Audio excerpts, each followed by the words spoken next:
Hey, you ever been to Chancellor Park? That's where I live. My name is Tabin Dillard, and I live in a trailer park called Chancellor Park, and I mow lawns.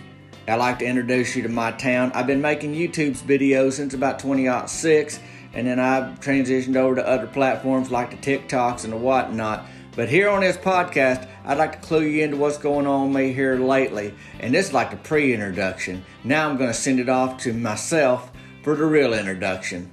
I'm glad you joined me. Bink, bink. Welcome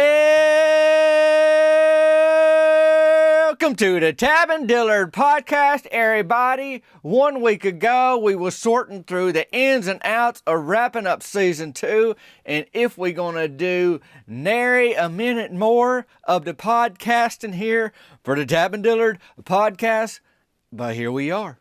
Season 3, episode number 1. If you just joining us, you right at the front end, the very first episode of this new season. If you ain't never listened to this podcast before, I invite you to go back and check out the season 1s. That's about 15 episodes. And then the season 2, that's 15 episodes. And then join us here. We'll be waiting on you. Season 3, episode 1. My name is Tabin Dillard. I'm old lawns. I live in Chancellor Park, but maybe you already knew that. I just don't want to assume that you do. You really don't ever want to walk into a situation and say, don't y'all know me? Because there's a good chance they don't. And after an introduction like that, they probably ain't real interested in knowing you. You know, you walk in the room being all hot shot. So I didn't want to walk into your podcast, so to speak, and hot shot around or whatever. So if you are new here, let me be the first to say, welcome. This is, like I said, the very first episode of the very third season of the Tabin Dillard podcast.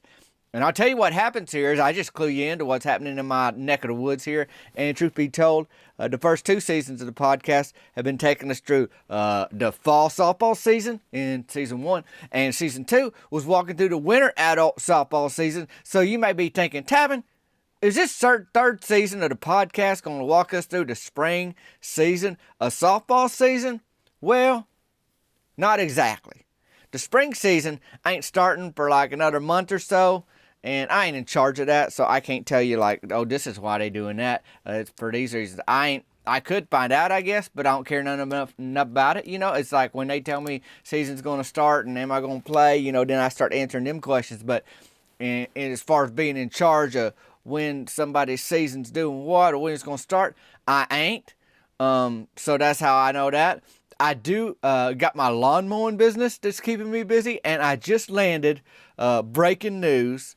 A new client in the form of Bud, the one and only from Bud's Burger Shed, who happens to be the sponsor for our softball team. Speaking of sponsors, guess who's back? Sponsoring the Tabin Dillard podcast again this season. If you joined us last week, you know. But if you didn't, you might not. It's Bee House Honey with Tabin's Honey from Bees. That's right. I got my own honey with my face on the label, and this honey come from bees. And 'tis the season to get some of that honey. From the hive, you know, it's strained and bottled, not cooked, where all the good stuff gets cooked out, you know, so it don't crystallize on the store shelf as they cook that out. Oh no, you know, but this stuff leaves all the good stuff in. This is the real deal, and it's waiting for you. Check it out in the show notes today. So I am steady focused on them lawns right now. And you could say mowing Bud's lawn could be tricky because what if I mess up? You know, it's like when you let your cousin who just got their real estate license try to sell you a house or whatever, and you love them because they family, but they don't know what they doing yet, and you kind of the guinea pig. Only thing is you ain't dealing with pennies or guineas. It's like high dollar stakes, and it don't go well because you talking about a house. Then you don't really want to run into that cousin, but there's too many family get-togethers to avoid that, and you're just thinking, why in the world did I let that happen? You know, that could be what I run into with Buzz. What I'm saying, it's like, yeah, I see him all the time. I eat at the Burger Shed. I'm on Bud's Burger Shed softball team. Now I'm actually an employee. You know, he hired me to cut his lawn, but I'm a professional. You know, I do them lawns right. So there shouldn't be no problem kind of thing. But that's what go through my head, like out of way, like you know how you run what they call scenarios in your head. And you say, what if this happens? What if that happens? Then this could lead to that, and that could lead to that. Moral of the story is don't hire your cousin to help you do real estate stuff. I don't know. Well, anyways, I'm down at Bud's a few times a week. We friends, and now we ain't only got a friendship. We got this work relationship, and I ain't looking to shy away from it, nothing like that. I'm just saying these are the things I got to think through, not to mention, but I will mention they started redoing Early Bird Gets the Perm. So that's just another thing in town that's going on. It's not like I got hired to redo it, but that is something that's a big deal because that's Meemaw's hangout. Meemaw go down to Early Bird Gets the Perm, and she love it down there. That's where she gets her hair did in town. It's what I guess you might call like a wooden bungalow or like a mobile building. Like it's got a little wooden ramp on the right side where folks can walk to the front door, or they can just go up them regular steps in the front of it, and you can walk up and you just go inside Early Bird Gets the Perm through that one front door. But they given Early Bird Gets the Perm a facelift, as they call it. Now, they ain't changing the building. They just changing the paint job on it and replacing some wood on them door frames and window frames, things like that. And they got a new logo, and they putting that on a sign out front. And they got t-shirts too. Now, speaking of t-shirts, this ain't about Early Bird Gets a Perm, but I do have the new No Pro fishing shirts that launched last week, and you can get them. There'll be a link to that in the show notes. If you need something for your fishing trips, it says, No Pro, I bring the snacks, because that's kind of where I'm at right now in my fishing world. And I bring the good snacks, and I never go hungry on the water. But you're thinking, who cares, Tavin? What's t-shirts got to do with Early Bird Gets the Perm? Well, here, let's say you want to get a shirt for your mama or your meemaw, or you just want to wear it because your mama, meemaw, sissy, aunt, whoever really loves it down there, and you just want to support it. Well, pretty soon you might be able to. That's great, Tavin. What's the big deal? Well, the big deal is that I drawed the logo or the picture or the artwork, whatever you call it, for Early Bird Gets the Perm, and they accepted it. Like they approved it, and here we go. So it's their logo, and if it ends up on a shirt, I'll let y'all know. But right now we got that No Pro bass, really just out there. Folks seem to like it because it say a lot, and it's comfy. And it's that kind of weather where you need to get out there and be comfy. You don't want to be too hot, but you do want to be covered up. So that's available. And it's going, so here's what Early Bird Gets a Perm. It's like maroon right now. They painting that building. It's like maroon and pink.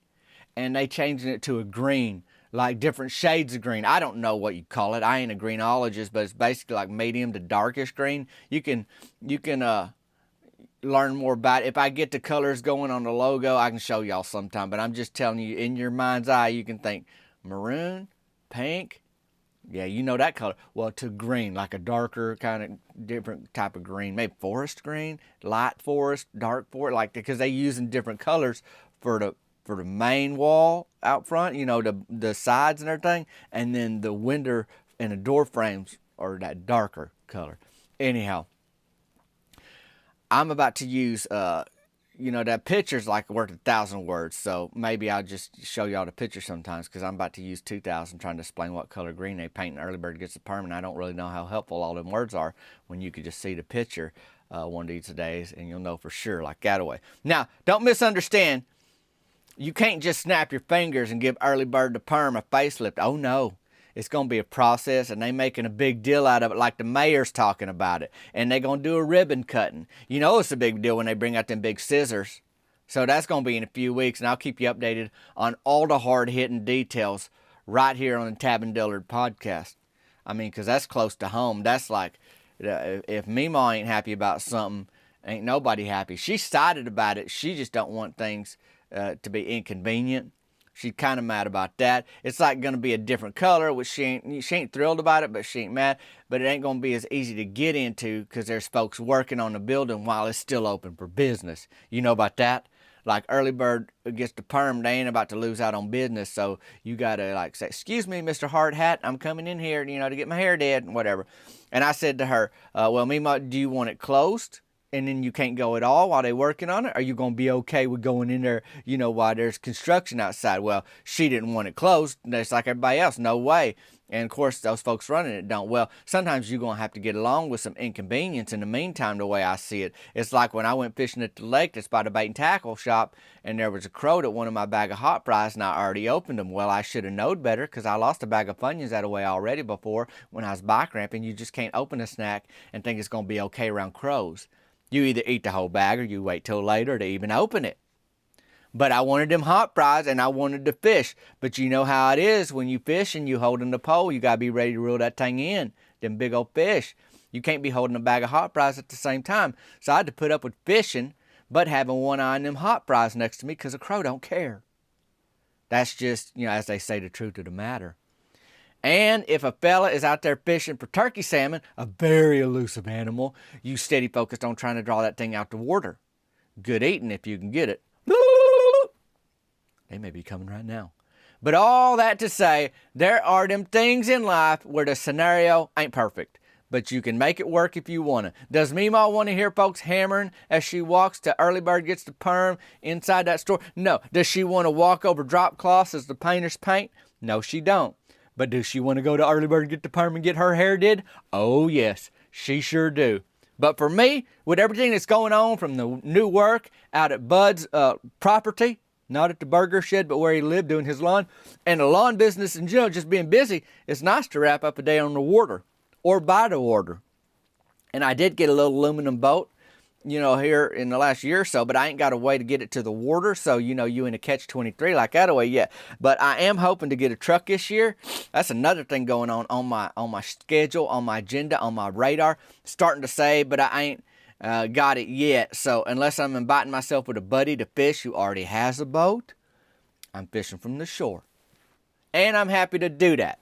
Now, I get out there today, and Myron Curtis decided to somersault down the hill behind the bait and tackle. Now, I say hill, it's a little decline that heads toward the lake, so I got my line in the water and a collection of snacks ready to be there past supper if need be. And here comes Myron somersaulting down that decline like that little hill. And well, even for Myron, that don't make much sense. So instead of looking at Myron, I just turned my head and peekaboo over my shoulder to see Mary Beth Tucker giggling and taking a picture. Okay, now it all makes sense. Myron is showing off for his girlfriend. He said, "Hey, Tavin, we making a viral video." I said, "I'm feeling kind of sick watching you gymnastic down the hill here. You got a looser pair of shorts you could wear?" He said, "How was it, Mary Beth?" Like he ain't even listening to me. He calling up to her now, make sure that viral video came out. She said, "Oh, it's hilarious. You somersaulted, and then you just stopped over there, and then you started talking to Tavin." Like she seriously just repeated to Myron everything we knowed he just did because everybody's saying it. I told him, "You got a better chance of a viral video if you somersault all the way into the lake." Myron said, "Oh, how deep is it right there?" I said, "It's too deep, Myron. You're going to scare all the fish away. I ain't about having him interrupt my fishing day dropping into the water like that." See, I ain't the best fisherman, but I do learn. And one thing I know about fish is that they ain't liking it if you just throwing stuff in the water all loud like that away. They ain't going to just hang out there. Like rocks, watermelon rinds, full-grown men, any of them things falling in the water, it make a big ruckus. Mary Beth Tucker's still up there giggling. "You're so funny, Myron," she said like that. How's he funny, Mary Beth?" That's what I said. "He's just standing here talking about how deep the lake is." This is what I was saying, because I'm over here trying to, fish. "What if I push you in, Tavin? That'd be funny. And if we make $1 million off this video, we'd split some of it with you." That's what Myron said to me. Like he's still working on this viral video idea. And he thinking now, if he pushed me in the lake, and I'm the one that gets in all that water, then it's going to be funny and they going to make $1 million or something like that. I'm just shaking my head. And about that time I get a bite. I got a bite. Like it wasn't no log or something that I got hung up on because it was sudden and it pulled my line away. Well, I start reeling it in and it gets real light and that fish did not stay on my line. And you know what else? It took my bait. Stealing my food like the crow of the water. Come on. Well, insult to injury, I look around and I'm out of bait. Now, I could go right up to the bait and tackle there and get more bait. But A, it costs money. And secondly, I ain't sure I still want to fish here if Myron Curtis and Mary Beth Tucker trying to make video that requires somebody to end up in the water. No thanks. So did I run out of bait? Yes. Did I run out of snacks? No. Sure did not. So I just keep my line out of the water and decide to get into them snacks I brought. And I had not opened them hot fries yet. I was thinking. So I just sit there a little annoyed. I'm out of bait and Myron was disrupting stuff like his little Somersault Junction episode. About that time, he's standing there with his hands on his hips, and Mary Beth is fiddling with her camera, which is her phone. You know how they got cameras on phones now? Because she got a phone that takes, them pictures. So it's pretty popular. Anyhow, Myron look up to Mary Beth, because they trying to figure out some video to do. And I'm sitting on the ground watching whatever show they about to put on. But little did I know that I had a front row seat to quite the event. If you know anything about Mary Beth and gravity, you know that gravity always wins, and that ain't just true for Mary Beth, it's also true for everybody, but she's had some real memorable encounters with it. That's all I'm saying. And she's at the top of that little hill. I mean, it's really a stretch to call it a hill by the bait and tackle, but she's fiddling with that camera when it slips out of her hand, and it just falls just a little way in front of her, so she bent over to get it, and gravity said, "Hello, Mary Beth, me again." Well, off she goes, spinning like a tractor tire, rumbling toward Myron. Her ponytail holder broke loose, and she is a tumbleweed of sneakers, water retention, and hair just moving at a solid clip right toward Myron, and he ain't got much time to react. So he get his feet shoulder width apart and his hands up like you do when you're pushing your buddy's car to run out of gas, but at the same time, Myron is shuffling backwards, hands out, kind of like a defensive football drill, shuffling with his hands up. Well, he shuffled back too close to the edge of the water. I'm about halfway through a bag of hot fries, and Mary Beth makes contact with Myron's shins. He tried to jump, but Myron carries some weight, and he was already shuffling backwards with his hands out forwards, so you got to know that to jump was really asking a lot of his body in a real short time span. A lot of reacting and coordinating and haunch strength had to be going on in order for this to work out perfectly. And then you got to figure out in your head what perfectly looks like. Because most of us would say staying out the water would be a good thing. But if you want a viral video, maybe not. Only thing is, there wasn't no video because Mary Beth passed her phone way back there toward the top of that decline, and she rumbling toward Myron, steady quick like. And now they in the middle of this. Don't neither of them want it, is the way I see it, but they got to see this thing through. So Myron maybe lifts, maybe, quarter inch off the ground. Mary Beth Tucker hits him. He's right in the lake. He was ready on the edge. Wasn't going to take much to get him in at that point anyhow. And Mary Beth somehow reach out and dig her little fingers into the side of that bank, but not before she's in the water up to her waist, hanging on and screaming. Well, I can't just sit there and eat my hot fries. I hurry over there and help pull Mary Beth out, but I ain't able to on my own, so Myron is trying to lay his shoulder into her back. I guess that spot was a little over 5 feet, so Myron wasn't going to drown or nothing like that, but they both was wet and kind of mad. All the while, a crow swoops up and takes the rest of my bag of hot fries. So here's Mary Beth Tucker crawling up on the shore, wet and frazzled. Myron swinging a leg onto the shore of the bank, drop off a little bit there, so he got a little bit of, you got to get up there a little bit, and he's rolling up there. Ain't nothing pretty about any of this. A little sausage roll up on there, like just a little sausage through breadcrumbs, but it's Myron Curtis through a muddy riverbank. At this point, everybody's trying to get anything on their body to move them up on that ground. Twisting, rolling, grappling, and they both finally up on that shore. My forearm's a little muddy where Mary Beth was grabbing onto me, and they tired now. I mean, they both went down the hill and then up the bank, so they's tuckered out. Mary Beth tuckered out. And me? I'm standing there winded, no bait, no fish, and no hot fries. I broke the snack rule. If you stored it, finish it, or don't store it at all. That crow won today. Mary Beth Tucker retrieved her phone. Turns out she did hit record. It's mostly of the ground, but she got the audio of that whole escapade. Don't know if she's going to share that or delete it, though. She's going to have to spend some time thinking about that. I'll tell you what, though. That was enough of a fishing day for me. And hey, I still got out to the water and I saw something I ain't never seen before. No, it was not the turkey salmon. It was the bait and tackle somersault frenzy. That's what I call it, at least. I mean, I think that's pretty accurate, truth be told. I think they say at least come back from a fishing story, or come back from fishing with a story. Well, I got one, buddy. We all got to deal with our setbacks.